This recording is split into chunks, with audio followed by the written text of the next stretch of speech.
Mesdames et messieurs, bonjour. Très heureuse de vous retrouver. Bienvenue dans votre journal de 15 heures. Voici les titres de l'actualité. La capitale fait face à des pluies torrentielles qui perturbent la vie quotidienne des habitants. En réponse à cette crise, toutes les institutions se mobilisent pour assurer la sécurité des citoyens et minimiser les dégâts. La troisième édition de la Semaine nationale de la cybersécurité organisée par l'ANSSI s'est ouverte aujourd'hui avec pour objectif de sensibiliser le public aux risques liés à Internet tout en fournissant des outils pour se protéger. À l'international, à présent, un camion frappe une station de bus en Israël, causant au moins 50 blessés et sémant la panique. Et nous entamons cette édition je vous emmène donc à Washington, où la délégation djiboutienne conduite par le ministre de l'économie et des finances, Ilyas Moussa Douale, a participé à une réunion de haut niveau organisée par le Fonds monétaire international, le FMI. Le ministre, accompagné du ministre du budget, Resman Ibrahim, et du gouverneur de la Banque centrale, Ahmed Ousmane, a échangé avec les représentants des pays de la région Moyen-Orient, Afrique du Nord, Pakistan et Afghanistan. Cette rencontre s'inscrit dans le cadre des réunions annuelles du groupe de la Banque mondiale et du FMI qui se déroulent du 21 au 26 octobre.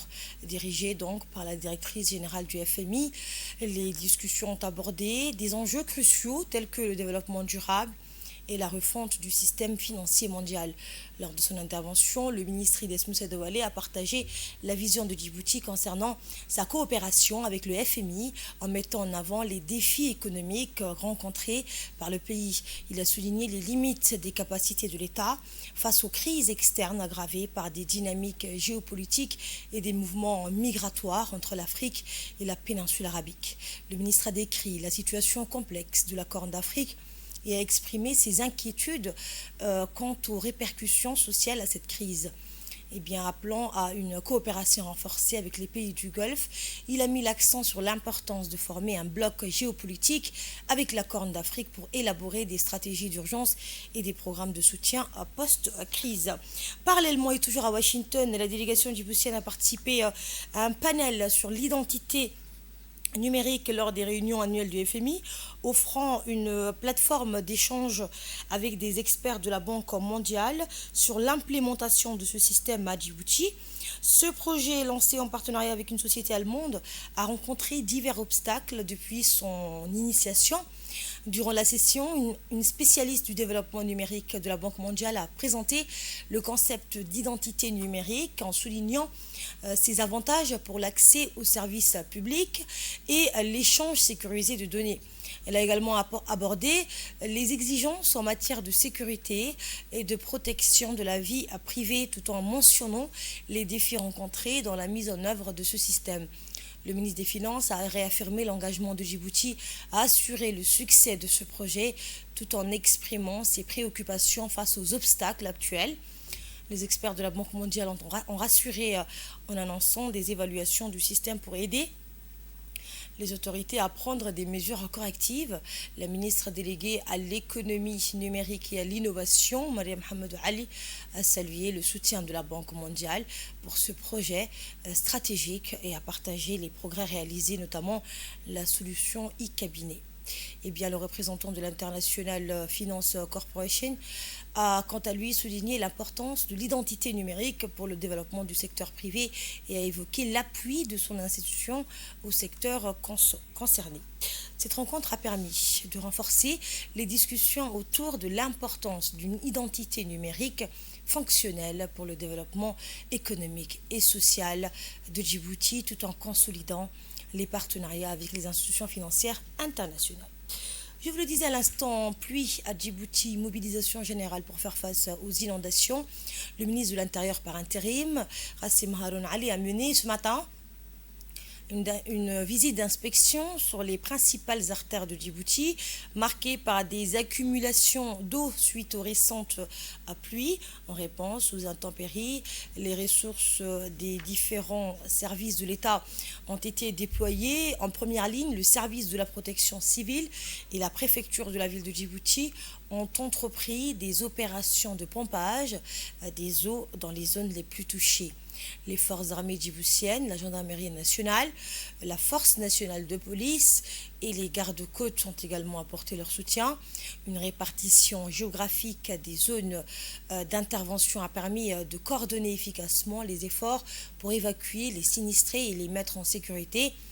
Les équipes militaires ont fourni un appui logistique, assuré la sécurité des sites d'accueil et participé aux opérations de distribution de vivres et de secours. Le préfet adjoint de la ville a confirmé que toutes les équipes de la mairie et des sous-préfectures sont en action pour accompagner la population en ces moments. Et le ministre de l'Intérieur par intérim et ministre chargé de la décentralisation, Qassim Haroun Ali, a affirmé lors de sa visite d'inspection ce matin que l'ensemble des moyens de l'État et des forces de sécurité ont été mobilisés pour assurer la sécurité des citoyens et réduire l'impact des inondations à Djibouti. Nous l'écoutons. Depuis hier après-midi, tous les services de l'État sont à pied d'œuvre. L'ONIAD, l'inspection civile, l'inspection de protection civile, la mairie, la préfecture, tous les présidents de communes, les personnes qui interviennent dans l'assainissement sur la ville sont à pied d'œuvre. Et vous avez vu que depuis hier après-midi, il y a beaucoup d'eau qui ont été évacuées. Il y a 9 groupes qui sont éparpillés un peu dans la ville pour l'évacuation de l'eau. Et ici, nous avons un problème d'évacuation parce qu'il y a l'eau pluviale et l'eau de fosse qui rentrent ensemble. Mais j'ai donné des ordres pour que l'ONIAD amène les camions citernes pour évacuer toute cette eau qui bloque. Donc nous sommes à pied d'œuvre. Nous remercions le soutien du président de la République qui suit pas à pas l'évolution de l'évacuation d'eau de la ville de Djibouti.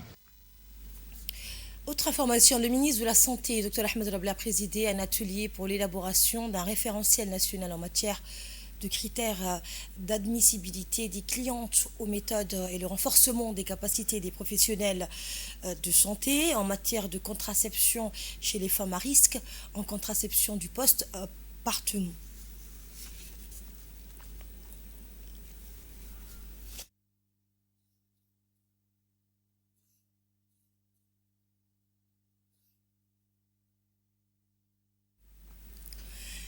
Et en recommandation donc des nouvelles méthodes d'EPF, ont assisté à cette réunion la représentante du FNIAP à Djibouti, le directeur général du CHU de Djibouti, Omar Mohamed Ismaël, le directeur technique du CHU, Ahmed Boutak. L'objectif général de cet atelier est d'appuyer le ministère de la Santé dans l'élaboration d'un référentiel national en matière de critères d'admissibilité des clientes aux méthodes et le renforcement des capacités des professionnels de santé en matière de contraception chez les femmes à risque.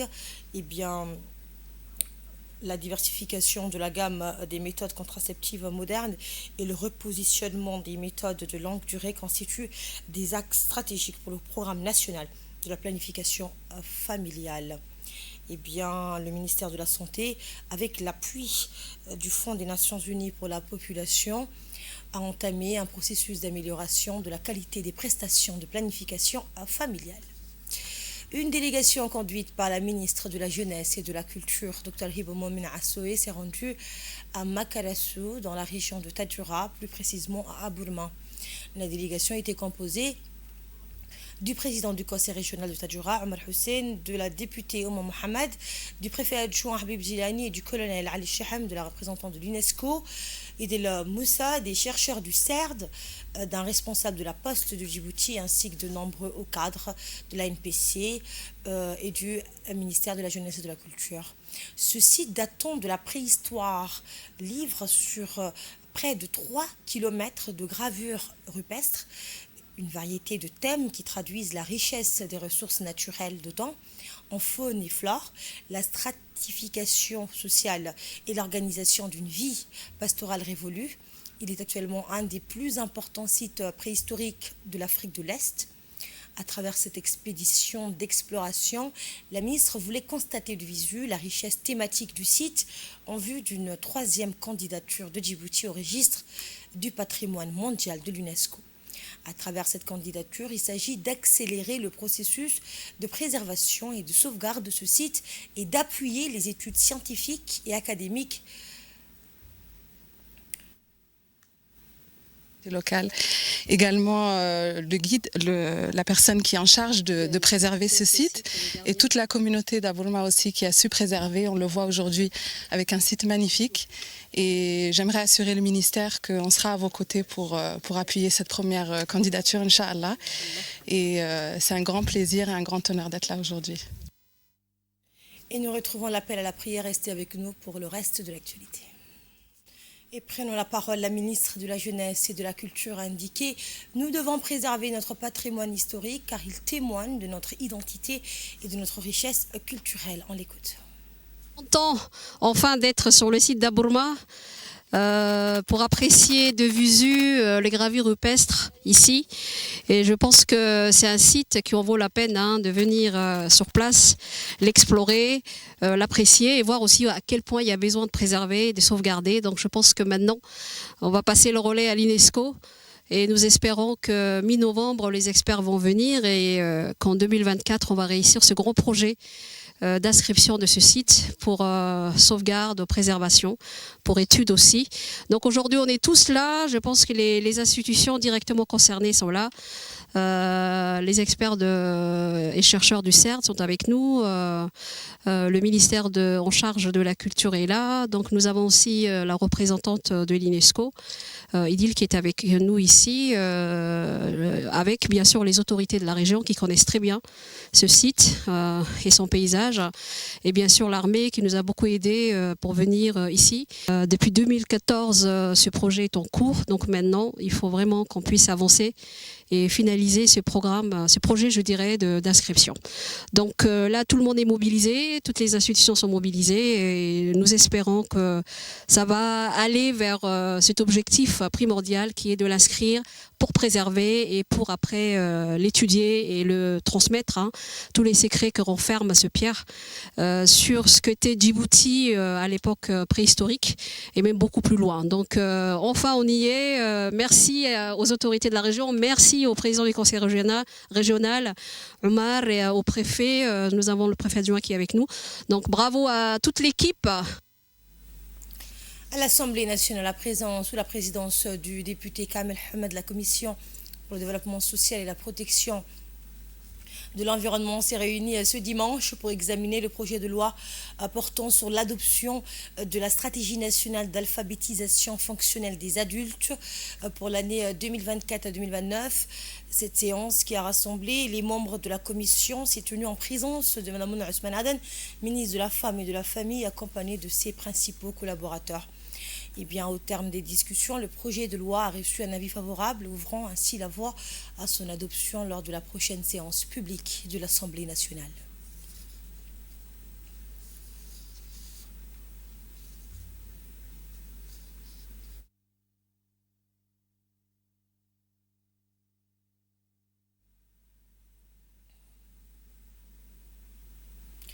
La troisième édition de la Semaine nationale de la cybersécurité a été officiellement inaugurée ce matin à l'hôtel Sheraton, organisée annuellement par l'Agence nationale du système d'information de l'État, l'ANSSI.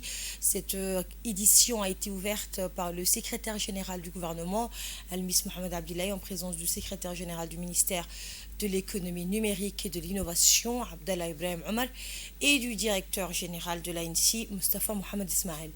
En plus des officiels, cette édition a réuni des représentants des institutions publiques et privées, des forces de l'ordre, incluant la gendarmerie nationale et la police, ainsi que des membres de la société civile. Pour cette édition, l'ANSSI a invité des experts nationaux et internationaux à échanger sur divers aspects de la cybersécurité lors des conférences, d'ateliers et de tables rondes. L'objectif principal est de renforcer les capacités des institutions publiques et privées dans la gestion des risques numériques et de sensibiliser les différents acteurs aux menaces actuelles. Cette semaine représente une opportunité unique pour les institutions, les forces de l'ordre et la société civile d'améliorer leurs compétences en cybersécurité.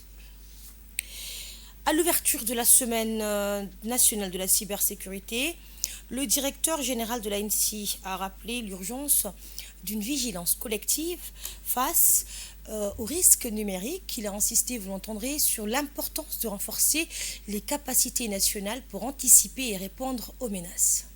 Un immense plaisir d'être parmi vous aujourd'hui à l'occasion du lancement de la 3e édition de la Semaine nationale de cybersécurité, un événement devenu incontournable qui témoigne de notre engagement collectif à renforcer la sécurité numérique de notre pays.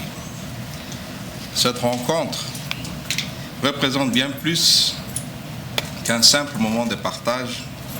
Elle constitue une occasion cruciale pour aborder les défis pressants qui se présentent face à nous dans un domaine en constante évolution. La cybersécurité n'est pas seulement une question technique, elle est au cœur de notre quotidien. À une époque où nos vies sont de plus en plus connectées, où chaque clic, où chaque interaction en ligne peut entraîner des conséquences négatives significatives, il est impératif que nous prenions conscience des enjeux qui nous entourent.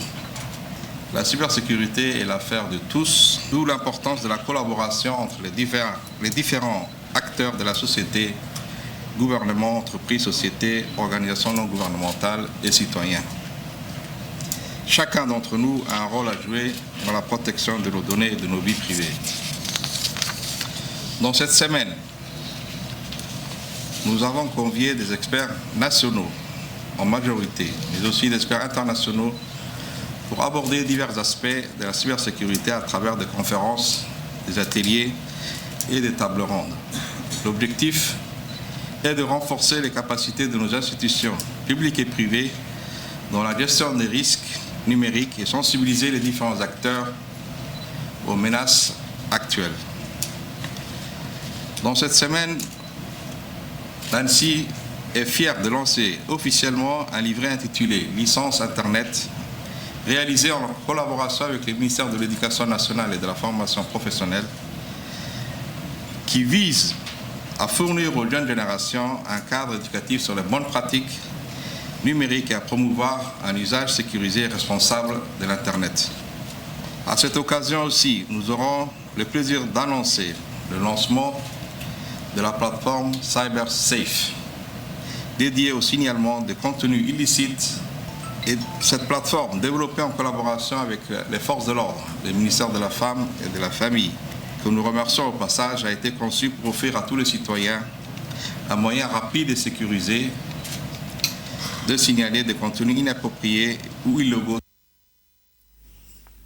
Dans cette dynamique, le secrétaire général du ministère de l'économie numérique a ensuite pris la parole pour mettre en avant les enjeux stratégiques de la cybersécurité dans la transformation numérique du pays. On l'écoute. C'est un grand plaisir que je prends la parole à ce jour pour le lancement de la Semaine nationale de la cybersécurité organisée par l'Agence nationale des systèmes d'information de l'État.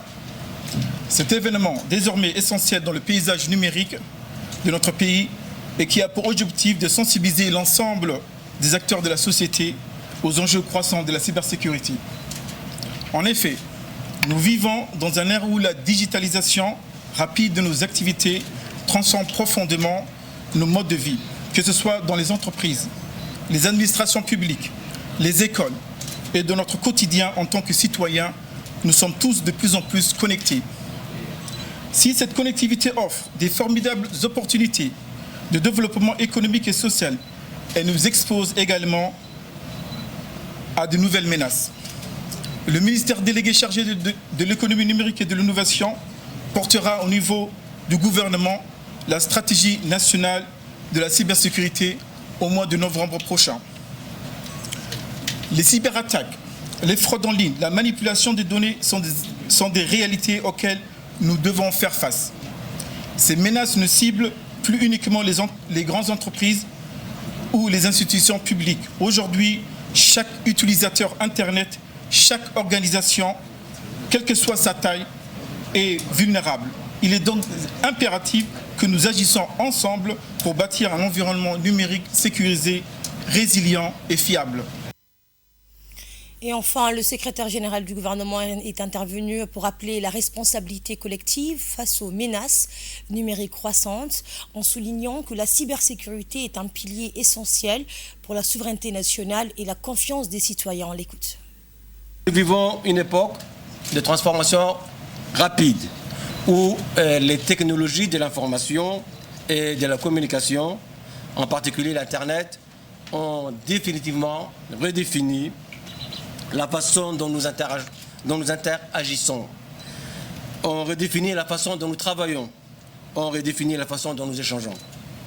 Cette transition numérique, nous la voulons, nous l'avons appelée de tous nos voeux et nous continuons à la vouloir car elle simplifie pour beaucoup notre quotidien, pour consulter des actualités, pour gérer nos comptes, pour régler nos factures, etc.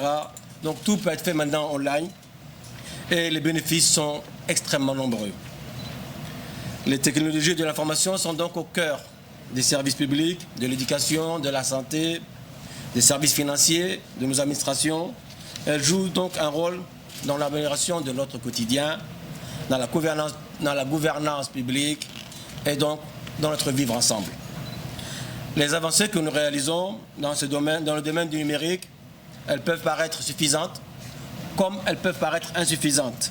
Mais pour autant, et quelle que soit l'appréciation qui est la nôtre, elles ne doivent pas nous faire oublier les risques existants et l'émergence de nouvelles menaces. La 3e édition de cette semaine nous invite donc tous et toutes à redoubler d'efforts en visant non seulement à sensibiliser, mais aussi à approfondir nos connaissances et les pratiques qui garantissent la sécurité de notre espace numérique. C'est pourquoi nous avons demandé à l'ANSSI d'aller dans les écoles. Nous avons demandé à l'ANSSI d'aller à l'université. Nous avons demandé à l'ANSSI d'aller dans les lycées. Nous avons demandé à l'ANSSI d'aller dans les CDC. Car les premières victimes sont trop souvent nos enfants. Alors que nous les pensons en sécurité au sein de nos foyers, nous les livrons avec des téléphones, nous les livrons avec des tablettes à un monde encore plus dangereux. Poursuivant son intervention, le secrétaire général du gouvernement a appelé à une mobilisation générale. Son message a renforcé l'engagement de tous en faveur de cette 3e édition de la semaine de la cybersécurité. Réécoutons le secrétaire général du gouvernement. Mesdames et messieurs, le cyberespace évolue dans un monde où les frontières n'existent pas, où il n'y a pas de visa, il n'y a pas de droit d'entrée. On ne frappe pas à votre porte. Et les menaces auxquelles nous sommes confrontés, elles évoluent de plus en plus rapidement. Elles deviennent de plus en plus sophistiquées. Les cyberattaques dans plusieurs régions du monde ont montré à quel point même ceux qui se pensaient plus développés sont vulnérables. Et conscients de cela, nous avons voulu utiliser cette plateforme afin de réunir des experts nationaux, des décideurs politiques, des universitaires, des acteurs économiques, afin d'échanger sur les meilleures pratiques, afin d'asseoir notre stratégie nationale de cybersécurité autour de 3 piliers qui sont essentiels. En premier lieu, il s'agit de la résilience de nos infrastructures. Il nous faut nous assurer que nos infrastructures numériques, telles que les réseaux énergétiques, les réseaux de communication, la logistique, les réseaux financiers, tout ça soit protégé et résilient face aux cybermenaces. La création du CERT en septembre dernier constitue déjà une première étape et en partenariat avec les autres institutions publiques et avec les acteurs privés, nous œuvrons pour renforcer nos systèmes de défense. Il nous faut également œuvrer davantage dans la sensibilisation auprès de nos concitoyens, au sein de nos écoles, comme je l'ai dit, dans nos administrations, mais aussi auprès des acteurs privés et de la société civile. Nous devons éveiller les consciences de l'ensemble de nos concitoyens, des parents, surtout, des acteurs économiques et des administrations publiques sur les risques qui sont liés aux cybermenaces. La sécurité numérique ne doit pas être perçue comme une responsabilité exclusive à des spécialistes. Elle ne doit pas être conçue comme une responsabilité qui incombe uniquement à l'État. Mais elle se doit être perçue comme un enjeu qui est un enjeu collectif. Autre information, aujourd'hui, l'hôtel Aïla a accueilli un forum régional organisé par le mouvement de la jeunesse une et indivisible de Djibouti consacré à la justice climatique et à l'engagement des jeunes en Afrique de l'Est sous le haut patronage du ministère de l'Environnement et du Développement durable. Cet événement a rassemblé des jeunes leaders, des experts et des représentants d'organisations internationales venus partager leur vision et renforcer leurs actions en faveur du climat. Les participants auront l'opportunité d'échanger des idées et de bénéficier de formations thématiques qui culmineront dans l'adoption d'une déclaration commune. Cette dernière synthétisera les priorités des jeunes en matière de justice climatique avec l'ambition d'influencer les politiques publiques à l'échelle régionale et continentale. Le forum se fixe également pour objectif de créer un réseau régional de jeunes leaders propice au partage de ressources et à la coordination d'actions faites aux défis climatiques. Des panels et des formations aborderont des témoignages inspirants et des perspectives d'experts pour sensibiliser les participants à l'importance d'une action climatique inclusive et équitable. À cette situation, l'engagement des jeunes s'avère important, est une nécessité. Alors, d'où le fait que depuis bien d'années, Social Factory s'est engagé dans des initiatives en faveur de l'engagement des jeunes dans la justice climatique. Et pourquoi nous le faisons? Parce que nous croyons au capital humain, et c'est d'ailleurs la raison pour laquelle nous saluons cette belle initiative qui permettra à plusieurs jeunes venus de plusieurs pays de la région de bénéficier de formations, d'encadrement, etc. Le capital humain est d'autant plus important parce qu'au-delà de tout, on ne peut pas parler de développement, de changement positif sans parler de capital humain des jeunes. Ce n'est pas moi qui le dis, Nelson Mandela l'a si bien dit, l'éducation est l'arme la plus puissante pour changer le monde. Je voudrais, à cet instant de mon propos, remercier infiniment le mouvement de la jeunesse une et indivisible de Djibouti, avec à sa tête M. Ahmed Mongola, que je demande d'applaudir, s'il vous plaît, mesdames et messieurs, pour l'excellente initiative et pour son dévouement en faveur de la jeunesse. Mes remerciements également vont à l'endroit du gouvernement, et donc du ministère de l'Environnement et du Développement durable. Je le dis très souvent, c'est une opportunité, une très grande chance que les jeunes Djiboutiens ont d'avoir un gouvernement qui soutient sa jeunesse, qui soutient de telles initiatives. Le boulot nous fait voyager et ce n'est pas toujours que les jeunes bénéficient du soutien à un tel niveau du gouvernement. Donc nos remerciements. Le président du mouvement de la jeunesse une et indivisible de Djibouti, Ahmed Mongola, a souligné combien l'implication des jeunes est cruciale dans la lutte contre les défis climatiques. Intervention que nous aurons dans nos prochaines éditions. Le représentant des Nations Unies et le secrétaire général du ministère de l'Environnement ont quant à eux salué cet engagement, témoignant de leur soutien pour un avenir durable en Afrique de l'Est. Un message que je vais vous donner, parfois avec le changement climatique, c'est difficile de trouver les collectifs ou les personnes qui disent « moi, je dois changer ». Normalement, si on part avec les Européens, ils disent « non, mais nous sommes une des régions qui est en train d'investir plus dans les énergies renouvelables ». C'est la Chine qui est en train il y a plus de pollution. Ok, on part avec la Chine, il dit « non, non, quand on fait per capita, nous sommes un des moins polluteurs du monde, parce que nous sommes beaucoup de population. Ok, c'est vrai, ce sont les autres. Donc, on va dans d'autres continents, on va en Afrique, il dit non, l'Afrique, nous sommes en train de... C'est vrai, l'Afrique, je crois que c'est 4% de la pollution seulement, qui est en train de dire, donc, ce n'est pas nous, c'est les autres. Et comme ça, on passe d'un collectif à l'autre, et tout le monde a signalé, ce n'est pas moi qui dois changer, c'est les autres. Et en même temps, les planètes continuent à se chauffer, les pollutions continuent à monter. Donc je crois qu'à part de la justice que les collègues viennent de signaler, et j'aime beaucoup que vous parlez de justice climatique, pas seulement changement climatique. C'est vrai que les personnes qui ont fait rien pour provoquer ce problème sont les personnes qui sont en train de les souffrir plus. Nous nous réunissons aujourd'hui dans un contexte d'urgence où les effets du changement climatique se font sentir avec une intensité croissante dans nos régions, fragilisant nos sociétés, nos économies et surtout notre avenir.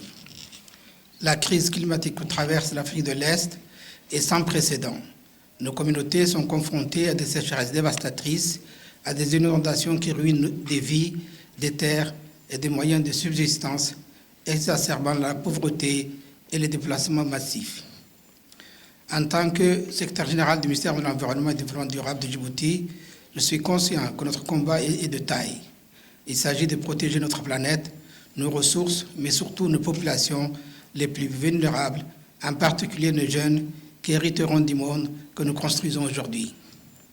Cependant, nous ne devons pas céder au désespoir. Ce forum est une lueur d'espoir. Il symbolise la force et la détermination de la jeunesse d'Afrique de l'Est à faire face à ces défis de manière proactive et innovante. À la une également, le directeur général de l'ANPH, l'Agence nationale des personnes handicapées, M. Ali Saïd Mahmoud, a signé aujourd'hui un plan d'action avec le HCR, représenté par son nouveau délégué à Djibouti, Philippe Kwessan. Eh bien, ce plan d'action s'inscrit dans une démarche commune en faveur de l'inclusion et de l'amélioration des conditions de vie des personnes en situation de handicap, avec une attention particulière portée à l'intégration des réfugiés. L'objectif est de renforcer la protection, l'inclusion sociale et l'accessibilité pour les personnes vivant avec un handicap, réfugiés et migrantes vivant à Djibouti. Cette signature marque une avancée significative et constitue une feuille de route pour un partenariat durable fructueux entre l'ANPH et le HCR. Conjoint entre le Haut Commissariat pour les réfugiés et ANPH. C'est vraiment une amitié, une coopération traditionnelle. Je tiens à saluer l'action que mène l'État djiboutien et surtout via son Excellence le chef de l'État, Monsieur le Président Ismaël Oumar Guelleh, qui a toujours cette politique de porte ouverte et qui nous a permis d'être aujourd'hui ici. C'est vraiment un grand honneur pour nous. Et votre référence aujourd'hui en tant qu'ANPH est une manière aussi d'inclusion des réfugiés. Et vous l'avez déjà démontré par toutes les actions que vous avez déjà menées sur le terrain. Je tiens aussi à saluer aussi l'exemplarité que vous menez dans vos actions de cohésion sociale et de cohésion pacifique. Monsieur le directeur général et frère, permettez-moi encore de vous féliciter personnellement et au nom du Haut Commissariat pour les réfugiés de tout ce que vous avez fait qui est remarquable, inspirant concernant l'inclusion des personnes handicapées. Et prenons la parole à son tour, le directeur général de l'ANPH a indiqué aujourd'hui, en signant ce plan d'action avec le HCR, nous affirmons notre engagement à garantir que les droits et les besoins des personnes en situation de handicap soient pleinement intégrés dans les programmes d'aide et de soutien aux réfugiés. Ce partenariat représente, a-t-il dit, une étape cruciale vers une société plus inclusive où chaque individu, indépendamment de ses défis, a la possibilité de participer pleinement et dignement à la vie communautaire. Le Croissant Rouge de Djibouti a clôturé aujourd'hui une formation cruciale visant à renforcer les compétences des dirigeants communautaires dans la gestion des catastrophes et l'atténuation de leurs impacts. Cette initiative, réalisée en partenariat avec l'agence de coopération turque TİKA et l'organisation humanitaire turque Kizilay, s'est concentrée sur la réduction des dommages causés par les catastrophes ainsi que sur la formation de formateurs dans les domaines de la prévention des maladies infectieuses et de l'hygiène en contexte post-catastrophe. L'événement a réuni plusieurs personnalités importantes, dont la secrétaire générale du Croissant Rouge de Djibouti, l'ambassadeur de la Turquie à Djibouti et le coordinateur de l'agence de coopération turque, la TİKA à Djibouti. Leur présence témoigne de l'importance de cette initiative pour renforcer la coopération humanitaire et développer les relations bilatérales. Dispensée par des experts turcs, la formation a permis aux agents communautaires d'acquérir des connaissances et des compétences pratiques pour intervenir efficacement lors de crises. En mettant l'accent sur la santé publique et les mesures d'hygiène, cette initiative contribue à renforcer la résilience des communautés face aux situations d'urgence. De nos expériences en Turquie et qui est malheureusement très fort puisqu'il y a beaucoup de difficultés parfois, comme vous le savez, mais on est très content de partager ça avec nos frères et nos sœurs djiboutiennes. Comme vous le savez, c'est ce que Son Excellence, Monsieur le Président m'a dit ici, quand je présentais mes lettres de créance, que toutes les portes seront ouvertes pour moi à Djibouti. Et c'est la même chose pour les Djiboutiens en Turquie. Et, on apprécie beaucoup. On a des relations décrit comme excellente. Et nous, pour nous, TICA est une des premières organisations qui donne des différents projets comme celle-là. Et j'espère qu'on en fera d'autres projets ensemble et que ce sera une bonne occasion, disons, de renforcer nos amitiés et nos confréries. Écoutons à présent un extrait de l'intervention de la secrétaire générale du Croissant Rouge de Djibouti, Mme Amina Hussein Farah. Honneur pour nous, le Croissant Rouge de Djibouti, d'organiser cette formation aussi importante pour les pays, mais aussi pour les institutions humanitaires qui sont présentes dans les pays du Djibouti, et d'assister aujourd'hui avec un très grand honneur cette séance de clôture. Ça témoigne le bon travail qui a été lancé depuis le samedi dernier jusqu'à aujourd'hui, auquel vous avez bénéficié une formation très enrichissante de formateurs qui sont venus depuis la Turquie et qui étaient ici avec nous pour offrir et partager, échanger avec vous cette expérience riche qui était très parlante aussi, dont beaucoup d'entre vous ont déjà témoigné l'importance de cette formation. Donc en tant qu'organisateur de cette formation, on est très content aujourd'hui de clôturer avec succès cette formation et on remercie l'Agence de la coordination et collaboration TICA, la présence de monsieur, son Excellence Monsieur l'ambassadeur, mais aussi le formateur où on a eu aussi l'occasion d'échanger avec eux et qui sont hâte de revenir encore à Djibouti pour faire non seulement le suivi de cette formation, mais pour encore apporter d'autres formations importantes pour le personnel du Croissant Rouge, mais aussi étendre la formation aux différentes institutions humanitaires présentes sur Djibouti. Et à l'international, je vous le disais en titre, un camion a percuté une station de bus à Ramat à Sharon en Israël, blessant au moins 50 personnes, dont 4 gravement, tandis que le chauffeur a été neutralisé par des civils après l'accident. Eh bien, le MDA a indiqué que 4 blessés, dans un état grave, avaient été évacués vers des hôpitaux de la région. Eh bien, selon la police, le chauffeur du camion a été donc neutralisé. C'est ainsi que prend fin cette édition. Merci de votre aimable attention.